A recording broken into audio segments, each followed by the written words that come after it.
দিন শেষে আমরা প্রত্যেকেই একটা স্নিগ্ধ আশ্রয় খুঁজি, মায়ের কোলের মতো একদম নিঃস্বার্থ একটি আশ্রয়। আসলে ছেলে মেয়ে সকলের জীবনে এমন একটা মানুষ থাকা প্রয়োজন, যে ম্যাজিশিয়ানের মতো আমাদের মন পড়তে পারে, যার সাথে মুহূর্ত বিনিময়ে সারা দিনের ক্লান্তিও হালকা হয়ে যায়। আবদার আর অভিমানের পাশাপাশি খুব বুঝতে পারা একজন প্রিয় মানুষ থাকলে নিজেকে অনেক হালকা মনে হয়। শরীর মনের অসুখ থাকে না, ডিপ্রেশনের ওজন কমে যায়, তাই না? জ্বর হলে যে মানুষটির হাতের জলপট্টি প্যারাসিটামলের থেকেও বেশি কাজ করে, কিছু না বললেও যে মানুষটা হাসির আড়ালে থাকা কষ্টগুলো জানতে পারে।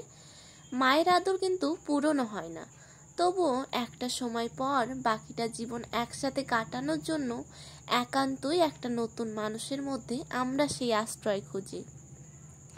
ভালোবাসা মানে কিন্তু শুধু বিলাসিতা নয়, সিনেমা হলে পাশাপাশি বসা, একই কফির কাপের চুমুকে অরুচিকর অভ্যাস, সময় অপচয় করে নিয়মিত ফোনে কথা বলা বা কিছু প্রচলিত উপভোগ নয়।